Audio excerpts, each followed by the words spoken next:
The phone call that would shatter everything Detective Diana Foster thought she knew about the Henderson case came at exactly 3:47 p.m. on a gray Thursday afternoon in March 2024. After 18 years working cold cases for the Illinois State Police, she had learned to recognize the weight of certain moments before they fully registered in her conscious mind. The Cody's database match notification had been sitting in her inbox for less than 3 minutes, but something about the case number made her hands tremble slightly as she reached for her coffee mug. Henderson Michelle Elizabeth, missing since September 12, 1968. File last updated 2019. 56 years. She had worked cases that stretched back decades, but nothing quite like this. Welcome to Cold Case Reals, where we uncover the extraordinary stories hidden behind ordinary faces and forgotten files.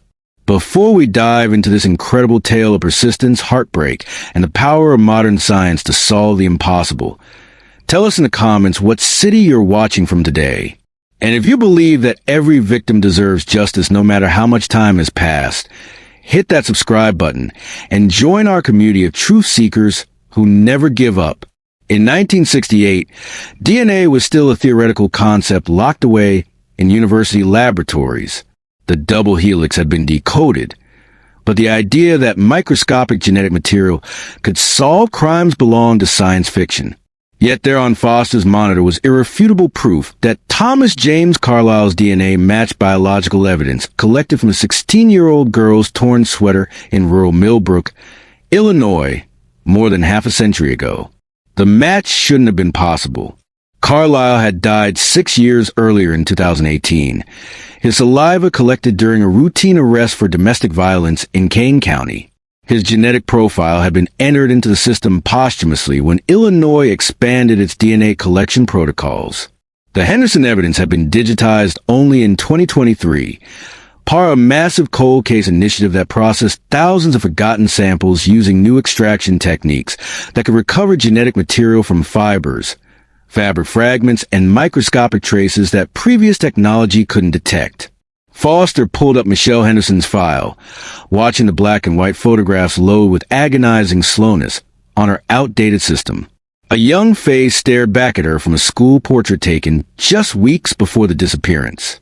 Michelle had been a junior at Millbrook High School, honor roll student, daughter of wheat farmers Margaret and Robert Henderson. She had vanished on a Tuesday morning, riding her bicycle to school along the same rural route she had taken every day for 3 years. The original investigation file was thicker than most from that era, nearly 4 inches of reports, witness statements, and search documentation. Sheriff Douglas Walsh had been thorough by 1968 standards, but the tools available to him were primitive compared to modern forensic capabilities.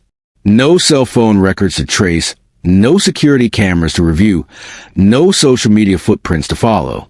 Just physical evidence, witness testimony, and intuition. Foster found herself staring at the evidence inventory list, typed on an old manual typewriter with letters that struck unevenly against the paper. Item 7. Female sweater, blue cardigan, torn at left shoulder, unknown fiber samples collected. Item 8. Fabric fragments, location northwest corner, Bramwell Road and County Line 4, collected in evidence bags 8A through 8D. What struck her was not what was listed, but what the original investigators couldn't have known they were looking at. Those unknown fiber samples contained genetic material that would remain undetectable for another 25 years. The fabric fragments held traces of skin cells that would become the key to solving Michelle Henderson's disappearance, but only after technologies that didn't exist in 1968 could finally read the story written in molecules invisible to the human eye. Margaret Henderson woke that Tuesday morning to the sound of her husband Robert's boots on the kitchen linoleum below. The September air carried the scent of turning leaves and harvest dust through the open bedroom window of their 2-story farmhouse, located 3 miles east of Millbrook on what locals simply called Henderson Road. The gravel driveway stretched nearly a quarter mile from the house to the main road, lined with oak trees that Robert's grandfather had planted in 1923. Everything about that morning would later be dissected analyze, and remember with the painful precision that comes only after normal moments become evidence in an investigation. Michelle had been unusually quiet during breakfast, picking at the scrambled eggs and bacon that Margaret had prepared the same way every school morning for 3 years. At 16, Michelle was developing the contemplative nature that often accompanies a transition from childhood to adulthood, but something about her demeanor that morning struck Margaret as different. When pressed years later by investigators, Margaret would describe it as a kind of distant thoughtfulness, as if Michelle was working through something important in her mind. She wore her favorite blue cardigan over a white blouse, the same outfit she had chosen for school pictures the previous week.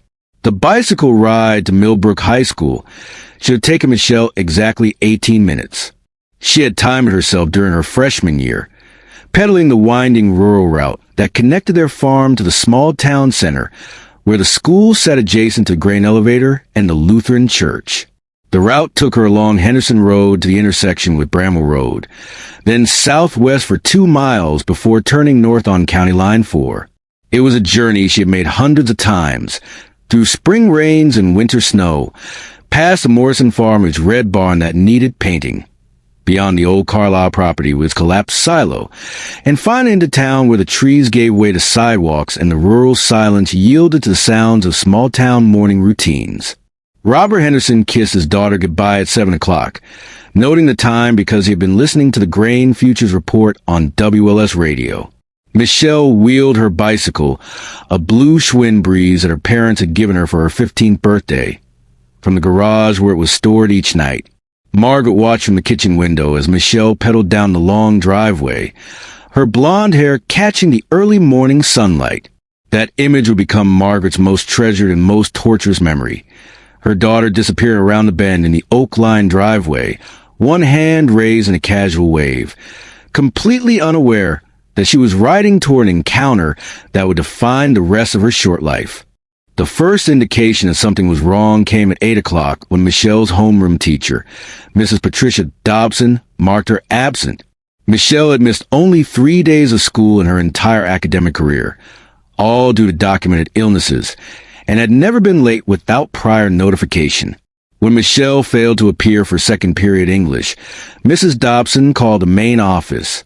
By 10 o'clock, Principal William Fraser had called the Henderson farm. Margaret answered the phone while kneading bread dough, flour still coated in her hands when she learned that her daughter had never arrived at school. The bicycle was discovered at 11:47 a.m. by Dale Morrison, whose farm bordered the route Michelle took to school. Morrison had been checking fence lines along Bramwell Road when he spotted the blue Schwinn lying on its side in the tall grass near the intersection with County Line 4. The bicycle was undamaged, its chain properly engaged, its tires properly inflated. Michelle's school books remained neatly arranged in the wire basket attached to the handlebars. Algebra textbook, English literature anthology, spiral notebook with her neat cursive handwriting visible through the metal mesh. Her lunch, packed by Margaret in a brown paper bag, sat beside the books, the apple still crisp, the sandwich still fresh enough that it could have been placed there minutes earlier. Sheriff Douglas Walsh had been preparing for retirement when Michelle Henderson disappeared. At 58 years old, he had spent 32 years maintaining law and order in McLean County's rural communities, dealing primarily with property disputes, occasional domestic disturbances, and the predictable troubles that came with farming communities and seasonal workers. Nothing in his experience had prepared him for a missing child case, especially not one that would quickly escalate beyond the capabilities of his small department. The initial search began within hours of Dale Morrison's discovery of Michelle's abandoned bicycle. Walsh assembled every available resource in McLean County. His 3 full-time deputies, the volunteer fire department, and the civil defense volunteers who typically assisted during tornado seasons and flooding emergencies. By 2:00 p.m. on September 12th, nearly 60 people were combing the area around Bramwell Road and County Line 4, working in systematic grid patterns that Walsh had learned during his brief military service in Korea. The terrain made searching both easier and more challenging than urban investigations. The flat farmland offered clear sight lines for miles, but the late summer corn stood nearly 8 feet tall, creating a maze of narrow pathways where a person could disappear just yards from the main road. The searchers called Michelle's name continuously, their voices carrying across the September afternoon air, mixing with the sounds of rustling corn stalks and the distant rumble of harvest equipment. Margaret Henderson insisted on joining the search despite Walsh's gentle suggestions that she remain at home near the telephone, and her anguished calls for her daughter created a haunting soundtrack that would remain in searchers' memories for decades. As the sun began to set on that first day, Walsh made the decision to contact the Illinois State Police. The case had moved beyond his department's capabilities, and he knew that time was critical in missing person investigations. State Police Detective Lieutenant Frank Kowalski arrived from Springfield at 9:30 p.m., bringing with him crime scene technicians and bloodhounds borrowed from the Department of Corrections. The dogs picked up Michelle's scent from her bedroom and followed it along her bicycle route, confirming the path to where the bicycle was found but losing the trail at the intersection where the bike had been discovered. The FBI's involvement came on the third day, when Special Agent Richard Barnes opened a federal investigation under the assumption that Michelle might have been transported across state lines. Barnes was a methodical investigator who worked several kidnapping cases in Chicago, but the rural setting and lack of witnesses presented unique challenges. He established a command post in the Millbrook Fire Station, installing multiple telephone lines and coordinating with law enforcement agencies across Illinois, Indiana, and Iowa. The search expanded to include nearly 300 volunteers at its peak, drawing people from surrounding counties who had heard about Michelle's disappearance on radio stations broadcasting from Peoria and Bloomington. Farmers suspended their harvest work to join the effort, using their knowledge of local terrain to guide searches through creek beds, abandoned farm buildings, and wooded areas that outsiders might overlook. The Morrison family provided hot coffee and sandwiches from their kitchen, while the Lutheran Church organized meal rotations for the searchers and the Henderson family. Walsh documented everything meticulously, filling out reports in his careful handwriting and photographing potential evidence with the department's aging Polaroid camera. Every discarded cigarette butt, every tire track in the soft earth near the roadside, every piece of torn fabric caught on fence wire was collected and cataloged. Most would prove irrelevant, but Walsh understood that missing details could mean the difference between solving a case and watching it fade into the archives of unsolved mysteries. By the end of September, the intensive search had covered over 40 square miles. The FBI had interviewed more than 200 people, including every male resident between the ages of 16 and 60, within a 10-mile radius of where Michelle's bicycle was found. They had checked the backgrounds of recent parolees, transit workers who had been in the area during harvest season, and anyone with a history of contact with minors. But as October arrived and the corn was harvested, revealing fields that held no trace of Michelle Henderson, the investigation began its inevitable transition from active search to cold case file. Margaret Henderson's obsession began with small rituals that seemed reasonable to a grieving mother. She kept Michelle's bedroom exactly as it had been on September 12, 1968, making the bed each morning with the same yellow bedspread, dust and collection of ceramic horses on the windowsill, and ensuring that Michelle's homework assignments remained stacked neatly on her desk. The algebra problems that Michelle had completed the night before her disappearance stayed open to page 47, her pencil lying beside the notebook at the exact angle where she had placed it after finishing the last equation. In the first months after Michelle vanished, this preservation felt like hope. Margaret told herself that Michelle would return to find everything waiting for her, that maintaining normalcy was a form of faith that would somehow call her daughter home. But as 1968 became 1969 and then 1970, the unchanging room transformed from a shrine of hope into a monument to loss. Robert Henderson began sleeping in the guest room, unable to pass Michelle's door each night, and see Margaret sitting on the edge of the bed, holding Michelle's favorite sweater and whispering conversations with a daughter who wasn't there to answer. The annual pilgrimage to Sheriff Walsh's office became Margaret's most sacred ritual.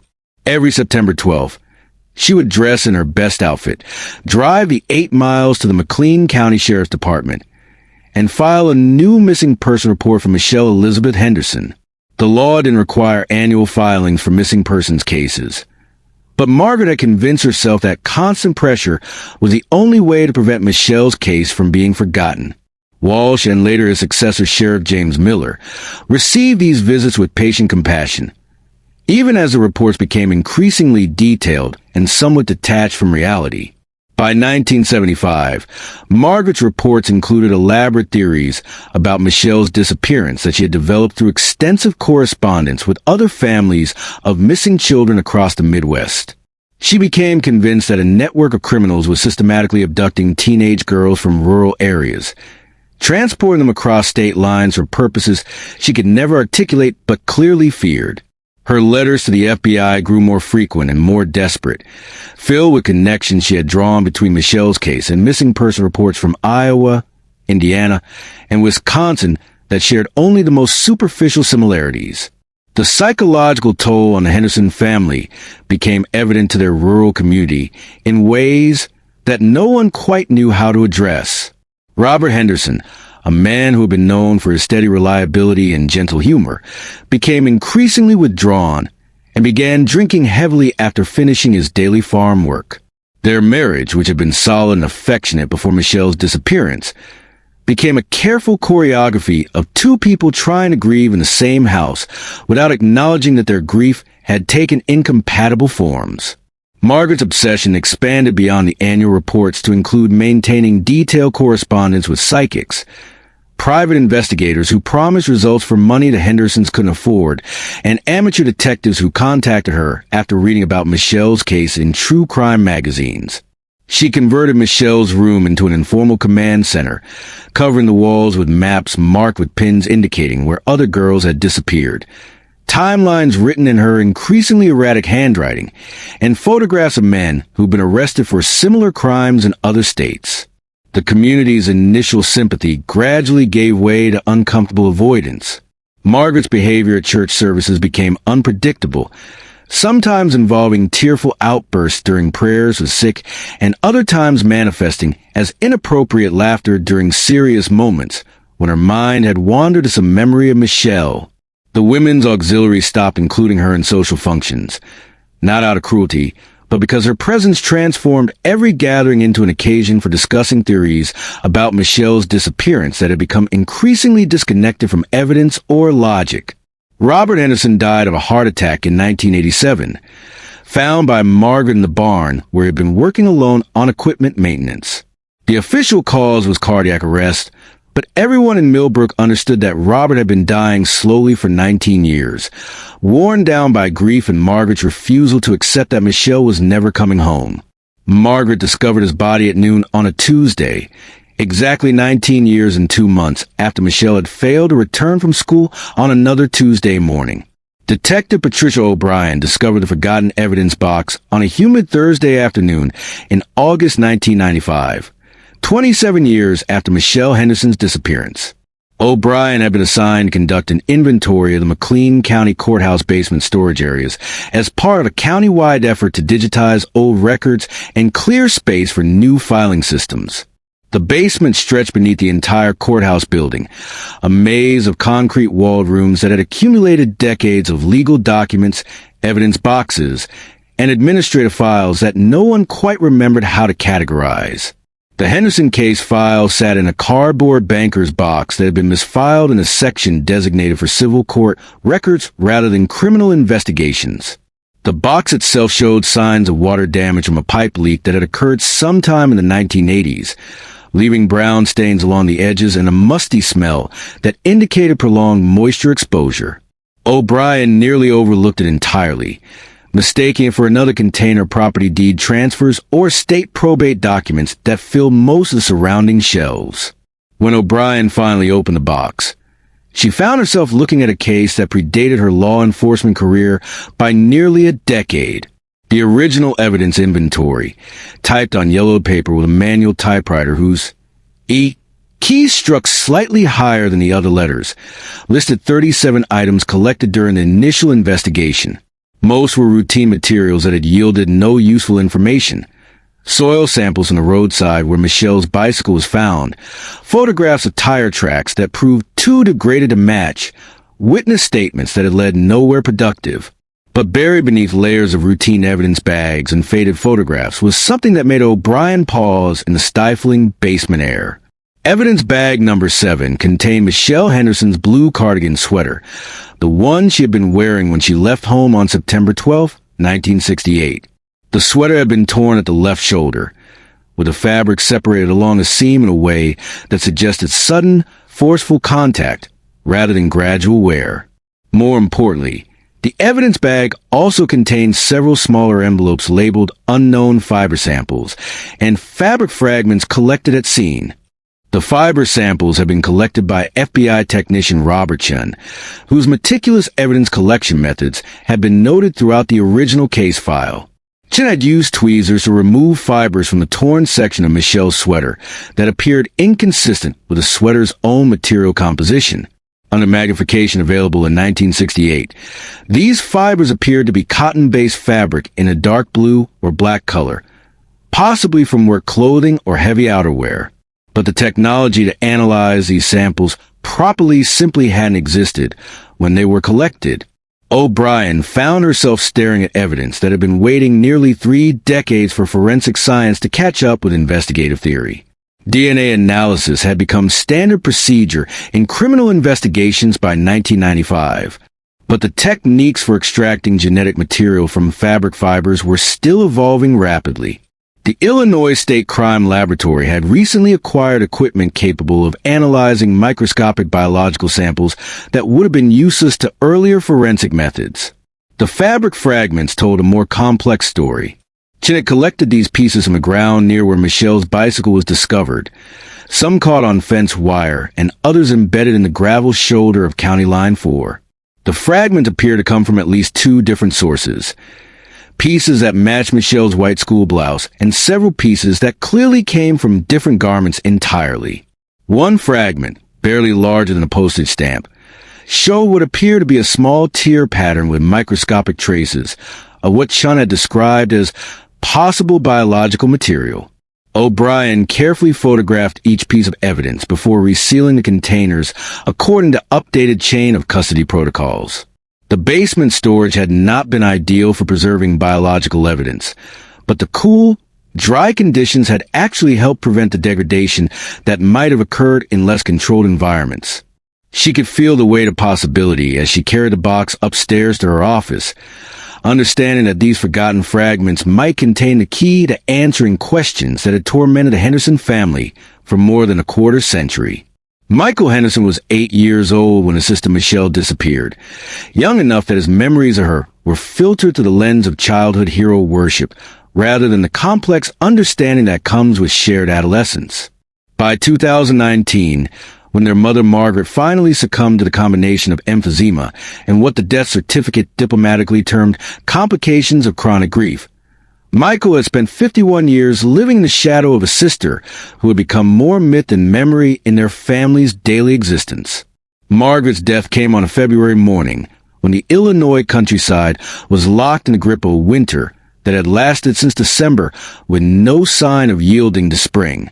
Michael found her in Michelle's bedroom, where she had taken to sleeping during her final months, surrounded by the accumulated evidence of 5 decades of obsessive investigation. The room had evolved from a preserved shrine into something resembling a conspiracy theorist command center, with walls covered in maps, photographs, newspaper clippings, and handwritten timelines that trace connections between Michelle's disappearance and dozens of other missing person cases across the Midwest. The funeral was small, attended by a handful of Millbrook residents who remembered the Henderson family from before they became defined entirely by tragedy.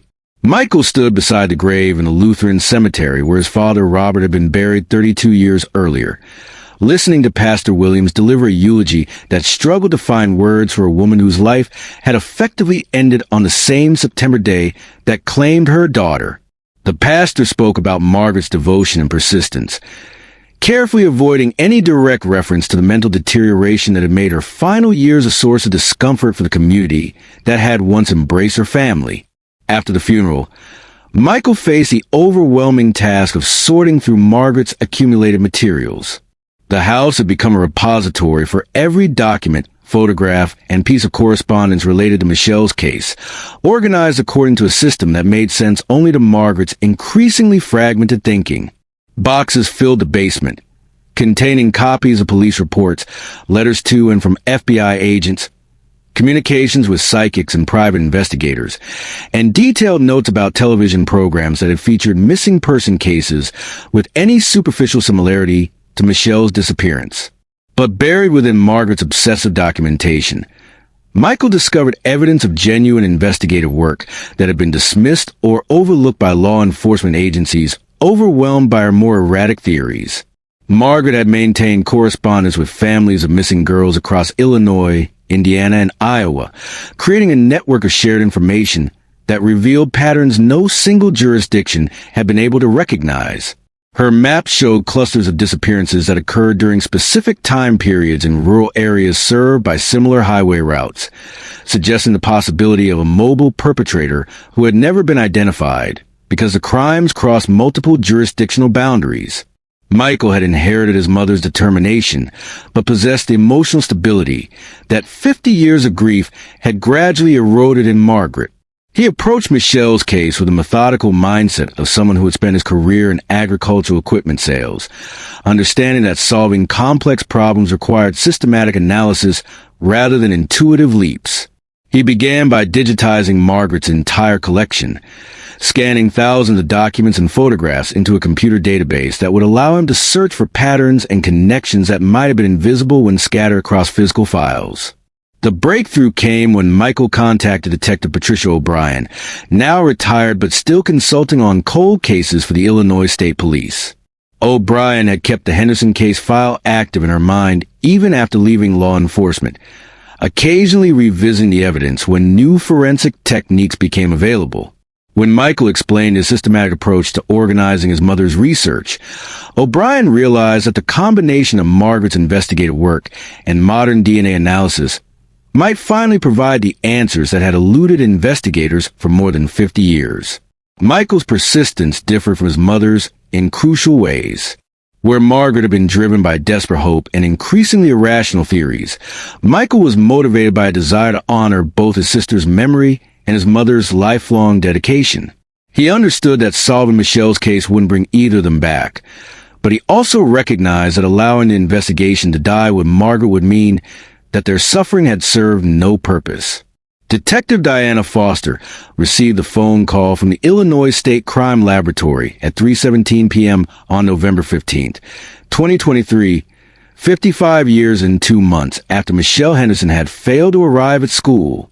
Foster had been working the Henderson case intermittently for 8 months, ever since Michael Henderson's persistent advocacy had convinced her supervisor to authorize the expensive genetic genealogy analysis that might finally identify the unknown DNA profile extracted from Michelle's torn sweater. The laboratory technician, Dr. Jennifer Walsh, spoke with the careful precision of someone who understood that her words would reshape decades of unanswered questions. The genetic material recovered from the fabric fragments had yielded a partial but usable DNA profile that had been run through a combined DNA index system with no matches. But the newer technique of forensic genetic genealogy, which compared crime scene DNA to publicly available genetic databases used by ancestry research companies, had produced something unprecedented in the Henderson case, a family tree that led to a specific individual. Foster felt her pulse quicken as Dr. Walsh explained the methodology. The DNA profile had been uploaded to GeneMatch, a public database where people who had taken commercial ancestry tests could share their genetic information to find relatives. The system had identified several distant cousins whose family trees, when analyzed by genetic genealogist Caroline Mitchell, converged on a common set of ancestors in central Illinois during the 1800s. Mitchell had spent 6 weeks constructing detailed family trees for each branch, working backward through birth records, marriage certificates, and census data to identify living descendants who could have contributed the DNA found on Michelle's sweater. The family tree analysis had narrowed the possibilities to 3 men who would have been between 18 and 35 years old in 1968 and living within 50 miles of Millbrook. 2 of these men were still alive and had voluntarily provided DNA samples that eliminated them as matches. The third was Thomas James Carlyle, who had died of liver failure in 2018 at the age of 72. Carlyle's DNA profile, collected during a 2016 arrest for domestic violence, had been entered into Cody's posthumously when Illinois expanded its database inclusion criteria in 2019. Foster stared at the case file that Dr. Walsh had transmitted electronically, reading details about a man who had lived his entire life within 2 counties of where Michelle Henderson disappeared. Thomas Carlyle had been born in 1946 in nearby Ford County, making him 22 years old when Michelle vanished. His criminal record showed a pattern of increasingly serious offenses that began with minor theft charges as teens and escalated to assault and domestic violence convictions throughout his adult life. Most significantly, Carlyle had been arrested twice for what the reports termed unwanted contact with minors, though both cases had been dismissed due to insufficient evidence and reluctant witnesses. The address history in Carlyle's file revealed something that made Foster's hands shake slightly as she turned the pages. In September 1968, Thomas Carlyle had been living on a family property located on Rural Route 7, less than 3 miles from the intersection where Michelle's bicycle was found abandoned. The property, originally owned by his grandfather Herman Carlyle, was a 40-acre farm that had been gradually subdivided and sold off as the family's agricultural operations declined through the 1960s. Thomas had inherited the main farmhouse and surrounding acreage when his grandfather died in 1967, giving him complete privacy and isolation during the exact time period when Michelle Henderson disappeared. Foster immediately contacted Ford County Sheriff's Department to request all available records related to Thomas Carlyle and his property. What she learned made her understand why the original investigation had never identified him as a suspect. Carlyle had been questioned briefly in October 1968 as part of the routine canvassing of area residents, but the interview had been conducted by a single deputy who found nothing suspicious about the young man, who claimed to have been working on farm equipment maintenance during the morning of September 12th. No follow-up investigation was conducted, and Carlyle's name appeared only once in the thousands of pages of documentation generated during the massive search effort. The investigation into Thomas Carlyle's background revealed a pattern of violence against women that had been hidden for decades behind protective silence of small-town communities and the limitations of pre-digital record keeping. Detective Foster spent 3 weeks in November 2023 traveling between county courthouses, police departments, and newspaper archives across central Illinois, piecing together a criminal history that no single jurisdiction had been able to see in its entirety. Carlyle's first documented assault against a female occurred in 1969, less than a year after Michelle Henderson's disappearance. Lisa Morrison, then 19 years old and working as a waitress in the nearby town of Gibson City, had reported that a man matching Carlyle's description had followed her home from work on multiple occasions before attacking her in the parking lot of her apartment building. Morrison's description of her attacker included specific details about a scar on his left hand from a farming accident that matched medical records for Thomas Carlyle, but the investigation had been closed when Morrison suddenly moved to Chicago and refused to cooperate further with police. The pattern continued through the 1970s and 1980s with remarkable consistency. Foster discovered reports from DeWitt County, McLean County, and Champaign County describing similar incidents. Young women who reported being stalked and attacked by a man who seemed to appear and disappear like a ghost in the rural areas between small towns. The attacks typically occurred along isolated roads during evening hours, and the perpetrator invariably fled when victims resisted or when other vehicles approached. Most disturbing was the age range of the victims. All were between 15 and 19 years old. All had blonde or light brown hair similar to Michelle Henderson's, and all were traveling alone when they were targeted. Foster's breakthrough came when she contacted Detective Frank Kowalski Jr., whose father had been the state police detective assigned to Michelle's original case. The younger Kowalski had inherited his father's case files when the elder detective died in 2009 and had maintained them in his basement as an unofficial cold case archive. Among these files was a folder labeled Similar Incidents, Unconfirmed Connection, that contained reports his father had collected but never formally investigated due to jurisdictional limitations and resource constraints. The folder contained detailed notes about Thomas Carlyle that had never been included in the official Henderson case file. Detective Frank Kowalski Sr. had become suspicious of Carlisle in 1971 when a pattern of attacks in the area led him to re-examine the list of men who had been questioned during the original investigation. Kowalski had conducted surveillance of Carlisle's property on several occasions and had documented observations about his behavior that suggested potential involvement in multiple crimes against young women. However, the surveillance had been unofficial and had never produced evidence sufficient for an arrest warrant. The most significant discovery came when Foster obtained permission to search the Carlisle property, which had been inherited by Thomas's son David after his death in 2018.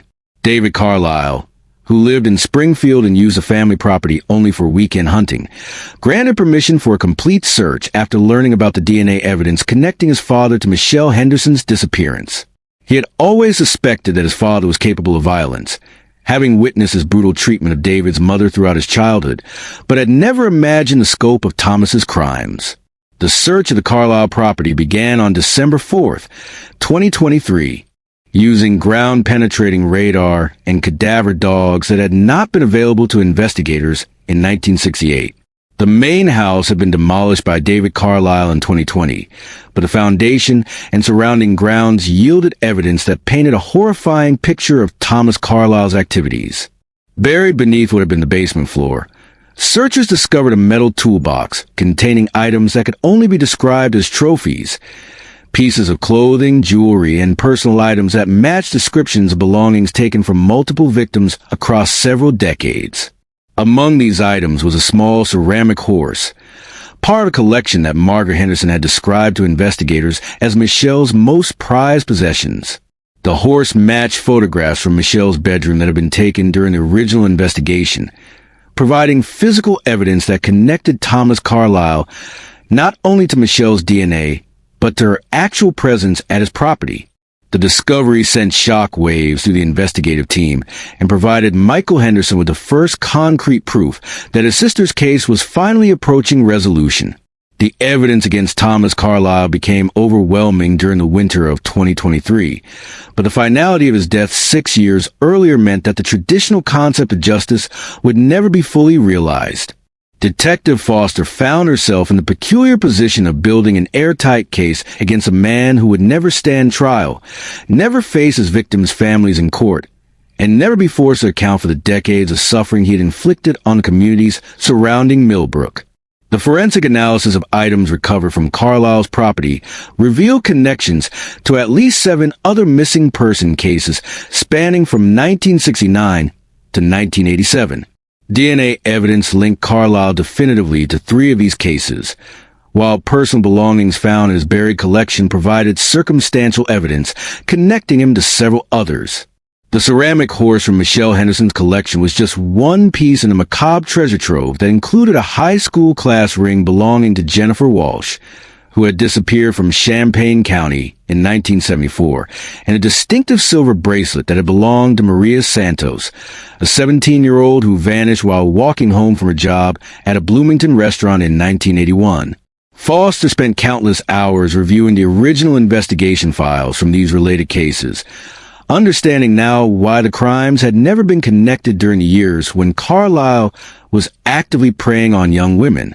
The jurisdictional boundaries that separated McLean County from Ford County, DeWitt County, and Champaign County had created investigative silos that prevented law enforcement agencies from recognizing the pattern of a single predator moving systematically through rural Illinois.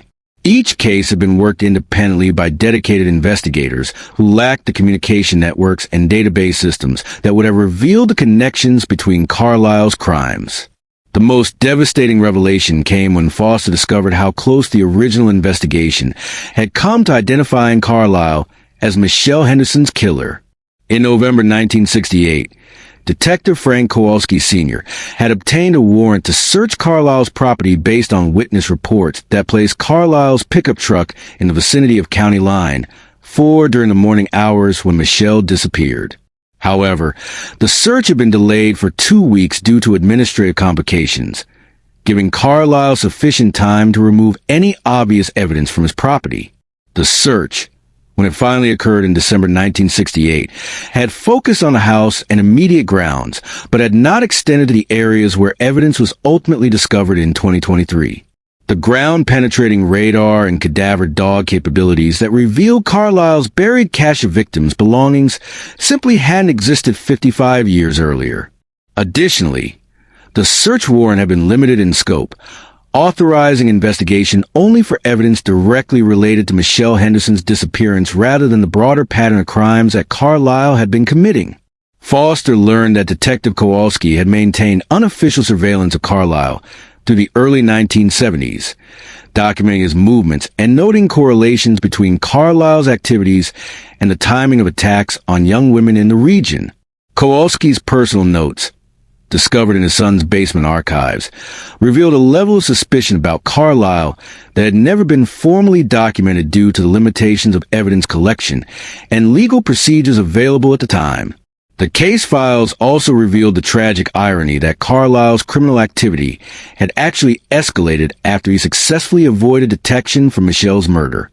The confidence gained from evading the massive investigation into Michelle's disappearance had apparently convinced Carlisle that he could continue attacking young women without consequence. His subsequent victims had paid the price for the investigative limitations that had allowed him to remain free after killing Michelle Henderson. By January 2024, Foster had assembled sufficient evidence to close 8 separate cases that had remained unsolved for decades. The McLean County State's Attorney formally declared that Thomas Carlisle would have been charged with first-degree murder in Michelle Henderson's death if he had been alive to face prosecution. Similar declarations were issued by prosecutors in the 4 other counties where Carlisle's crimes had occurred, providing official recognition of his guilt even though traditional justice was impossible. Michael Henderson received a call from Detective Foster on January 18, 2024, exactly 55 years and 4 months after his 8-year-old world had been shattered by his sister's disappearance. He was working in his home office in Springfield, reviewing agricultural equipment sales reports for the previous quarter, when his cell phone rang with the news that would finally close the longest chapter of his family's tormented history. Foster's voice carried the weight of both triumph and tragedy as she explained that the Illinois State Police had officially closed Michelle Henderson's missing person case. The DNA evidence, combined with the discovery of Michelle's ceramic horse among Carlisle's hidden collection, provided conclusive proof that Thomas Carlisle had abducted and murdered Michelle on September 12, 1968. Foster spoke carefully, understanding that the words she was choosing would become Michael's permanent memory of the moment when 55 years of questions finally received their answers. The news brought Michael a complex mixture of relief, grief, and anger that he struggled to process. Relief that the uncertainty was finally over, that his mother's lifelong obsession had been vindicated, and that Michelle's memory could be honored with truth rather than speculation. Grief for the sister he had lost and for the parents who had died without ever knowing what happened to their daughter. Anger at the decades of suffering that could have been prevented if the original investigation had been able to connect the evidence that ultimately solved the case. Foster arranged for Michael to view the evidence that had been recovered from Carlisle's property, understanding that seeing Michelle's ceramic horse would provide a tangible connection to his sister that he had been missing for more than 5 decades. The viewing took place in a conference room at the Illinois State Police headquarters in Springfield, where Michael sat across from Detective Foster and carefully examined a small ceramic figure that had once stood on Michelle's bedroom windowsill. The horse was a Palomino mare, painted in shades of cream and gold that faded slightly during its decades of burial, but remained recognizable as one of the collection that Michelle had treasured. Michael remembered the day his parents had given Michelle the complete set for her 14th birthday, and how she had arranged them carefully on her windowsill, where the morning sunlight would make them seem to glow. Holding the recovered horse in his hands, Michael felt connected to his sister in a way that had been impossible when she existed only in memory and faded photographs. The formal closure of Michelle's case allowed Michael to finally make arrangements for a memorial service that had been impossible while her fate remained unknown. The service was held at the Millbrook Lutheran Church on March 15, 2024, exactly 55 and a half years after Michelle's disappearance. The small sanctuary was filled with people who had known the Henderson family, participated in the original search efforts, or simply wanted to honor the memory of a girl whose story had become part of their community's history.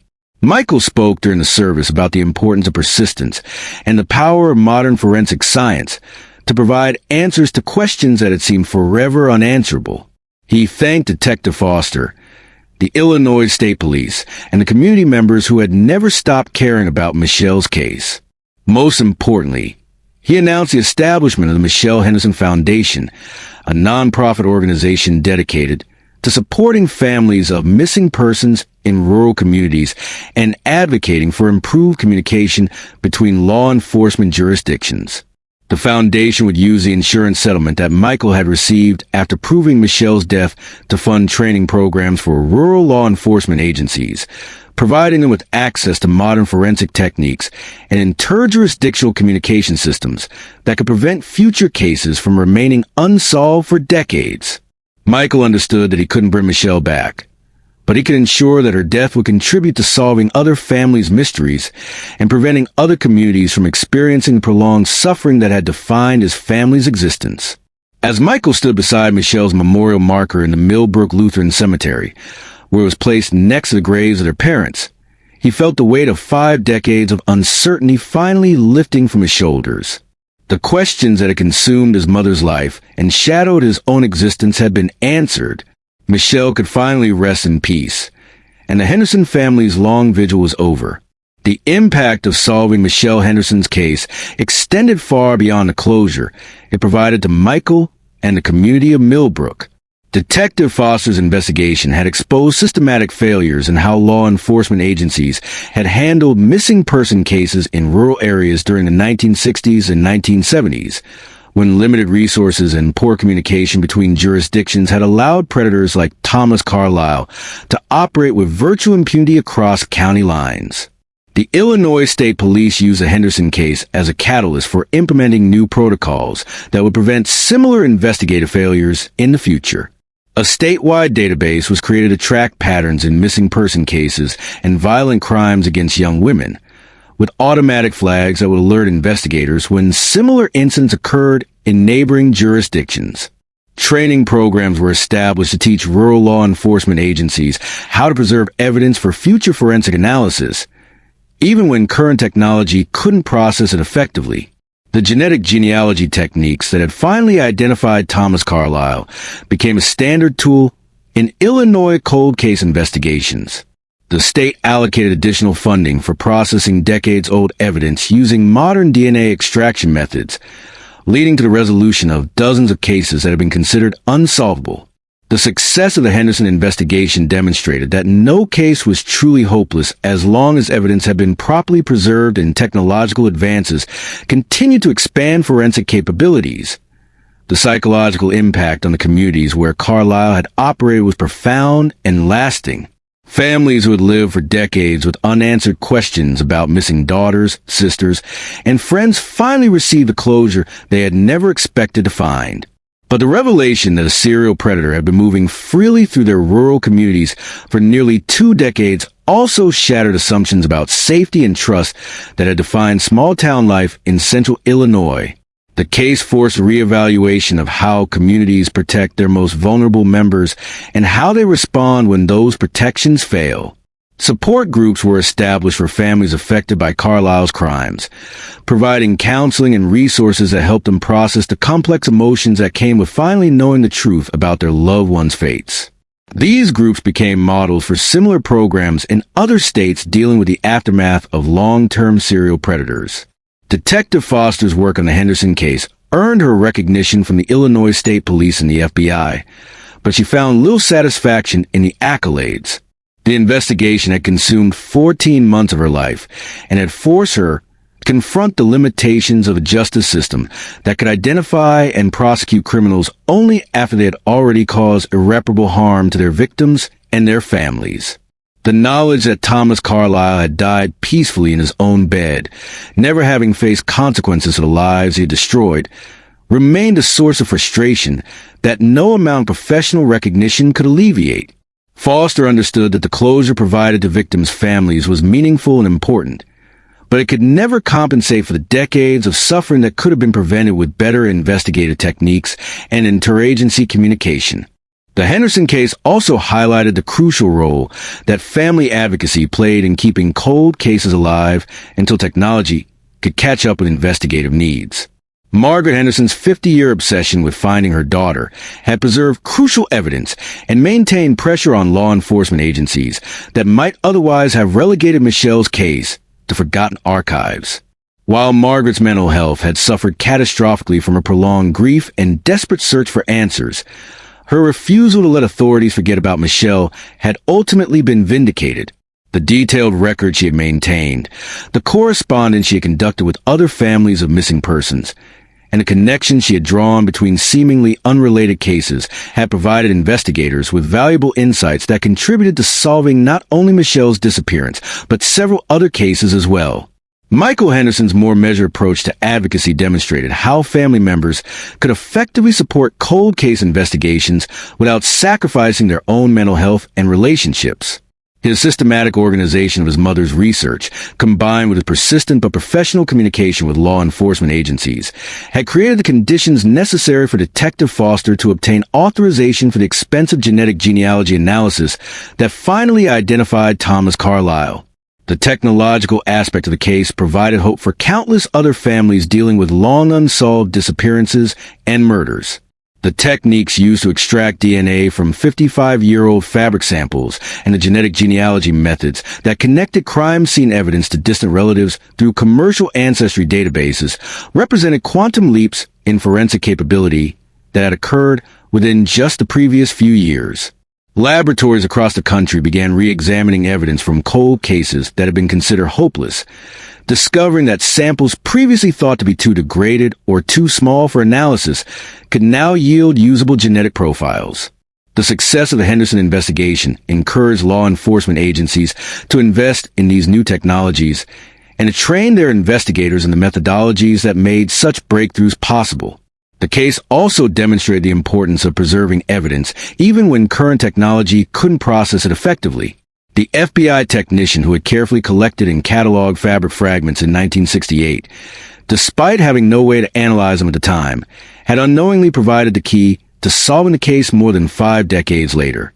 This lesson prompted police departments nationwide to reevaluate their evidence storage procedures and to ensure that potential biological samples were being preserved under conditions that would maintain their viability for future analysis. The ethical implications of using commercial genealogy databases for criminal investigations became a subject of intense debate following the Henderson case's resolution. While the technique had provided answers to questions that had tormented families for decades, it also raised concerns about genetic privacy and the potential for law enforcement to access personal information that individuals had provided for genealogical research purposes. Legal scholars and privacy advocates argued that people who submitted DNA samples to ancestry companies had not consented to having their genetic information used in criminal investigations, even when those investigations might help solve serious crimes. Law enforcement agencies countered that the databases used were public platforms where users had voluntarily shared their genetic information, making it available for any legitimate research purpose, including criminal investigation. The Illinois State Police developed guidelines for the use of genetic genealogy that attempted to balance investigative needs with privacy concerns. These protocols required that traditional investigative methods be exhausted before genetic genealogy could be employed, that court approval be obtained before accessing commercial databases, and that the genetic information be used only for identification purposes rather than for broader criminal profiling. The precedent set by the Henderson case influenced legislation in several states that sought to regulate the use of genetic genealogy in criminal investigations while preserving its potential to solve cold cases and identify victims of violent crimes. These laws generally required warrants for accessing genealogy databases and imposed restrictions on how the resulting information could be used and stored. The resolution of Michelle Henderson's case provided a template for how cold case investigations could be revitalized using modern forensic techniques, but also highlighted the resource-intensive nature of such efforts. The genetic genealogy analysis alone had cost the Illinois State Police nearly $50,000, while the comprehensive investigation that followed had required hundreds of hours of detective work across multiple jurisdictions. Budget constraints prevented most law enforcement agencies from applying these techniques to every unsolved case in their files, forcing them to prioritize investigations based on factors such as the severity of the crime, the availability of suitable evidence, and the likelihood of obtaining usable results. The Henderson case's success helped justify these expenditures by demonstrating the profound impact that solving decades-old cases could have on victims' families and communities. The psychological profile of Thomas Carlyle that emerged during the investigation provided insights into how serial predators could operate undetected in rural communities for extended periods. Carlyle's ability to maintain a facade of normalcy while systematically hunting young women demonstrated the sophisticated deception capabilities that characterized many long-term offenders. His pattern of targeting isolated victims along rural roads, his knowledge of local terrain that allowed him to avoid detection, and his apparent ability to assess and exploit investigative limitations had enabled him to continue his crimes for nearly 2 decades without being identified as a suspect in any of them. The case study of Carlyle's methods became part of training programs for law enforcement agencies dealing with similar predatory patterns in rural and semi-rural environments. The impact on Millbrook and the surrounding communities was complex and lasting. While the resolution of Michelle's case provided closure and answered decades-old questions, it also forced residents to confront the reality that a dangerous predator had been living among them for years without detection. The knowledge that someone they may have encountered in daily life had been responsible for multiple disappearances and murders created a sense of vulnerability that contrasted sharply with the trust and openness that had traditionally characterized small-town life. Community meetings were held to discuss how residents could better protect themselves and their families while maintaining the social connections that made rural living appealing. Self-defense classes were organized, communication networks were established to share information about suspicious activities, and protocols were developed for reporting and tracking incidents that might indicate predatory behavior. The Michelle Henderson Foundation, established by Michael Henderson with the insurance settlement from his sister's case, became a model for how families of crime victims could channel their grief and determination into efforts that would benefit others facing similar tragedies. The Foundation's programs for training rural law enforcement agencies in modern investigative techniques and its advocacy for improved interjurisdictional communication helped prevent other cases from languishing unsolved for decades. The Foundation also provided support services for families of missing persons, offering resources for maintaining hope and advocating effectively with law enforcement agencies while preserving their own mental health and family relationships. The contrast between Margaret Henderson's destructive obsession and Michael Henderson's constructive advocacy provided valuable lessons for other families dealing with long-term uncertainty about missing loved ones. Educational programs developed by the Foundation taught communities how to respond effectively when disappearances occurred, emphasizing the importance of immediate reporting, evidence preservation, and coordinated search efforts. These programs also address the psychological impact of unsolved cases on families and communities, providing strategies for maintaining hope while accepting uncertainty and for supporting victims' families over extended periods. The technological advances that made solving Michelle's case possible continued to evolve rapidly in the years following the investigation's conclusion. New techniques for extracting DNA from increasingly degraded samples, improvements in genetic genealogy databases and analysis methods, and the development of artificial intelligence tools for pattern recognition in complex cases promised to make even more cold case breakthroughs possible. Research institutions and law enforcement agencies began collaborating on projects designed to apply these emerging technologies to the massive backlogs of unsolved cases that existed in jurisdictions across the country. The success of the Henderson investigation provided a proof of concept that justified continued investment in these expensive and technically challenging efforts. The case also demonstrated the value of maintaining detailed records and preserving evidence even when current technology couldn't process it effectively. Law enforcement agencies began reevaluating their evidence storage and documentation procedures, implementing new protocols designed to ensure that potential forensic evidence will remain viable for analysis by technologies that hadn't yet been developed. As Detective Foster reflected on the investigation that had consumed more than a year of her career, she understood that the resolution of Michelle Henderson's case represented both an ending and a beginning. For Michael Henderson and the other family members who had waited decades for answers, it provided a closure that allowed them to finally process their grief and move forward with their lives. But the case also marked the beginning of a new era in cold case investigation, one where no evidence would be considered too old or too degraded to potentially yield answers, and where the passage of time would no longer protect criminals from being identified and held accountable for their actions. The combination of advancing technology, improved investigative techniques, and persistent advocacy by victims' families promised to bring justice to cases that had seemed hopeless and provide answers to questions that families had carried for lifetimes.